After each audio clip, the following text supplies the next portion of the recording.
January is upon us, so now is the time to start thinking about your spring garden. So, zones 5 and 6, here's what you should be doing in the month of January. I myself am in zone 5, I'm zone 5B, but I just want to remind everyone that zones are just a good starting point for what you can grow in your garden.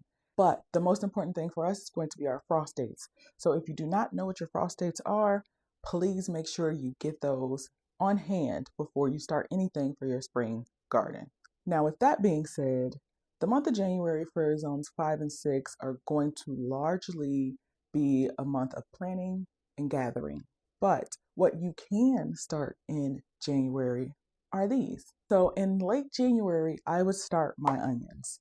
That's going to be a good window for you to get those started because they need at least 8 to 10 weeks of growth indoors before you're ready to put them out outdoors. You can start your parsley, you could start chives. You can also start some oregano, some thyme, and some early basil plants. Now, you don't want to start all of your basil plants all at once, but you can start a few to kind of test out the waters in the early spring gardening season. Another thing that you guys can start indoors is going to be your first round of lettuce.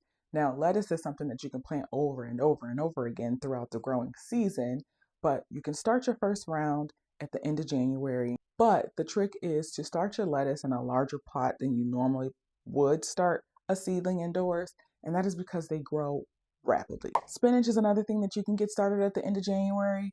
Also, spinach does not like to be transplanted. So if you're going to take the chance and start spinach indoors in January, this is something else you want to pot in a little bit bigger of a pot. And that is because you don't want to have to disturb the roots to plant them outside. So planting them in a bigger pot gives them a nice cushion of soil that you already have around the roots, and you can just pop that into the garden outdoors when it's ready to be transplanted.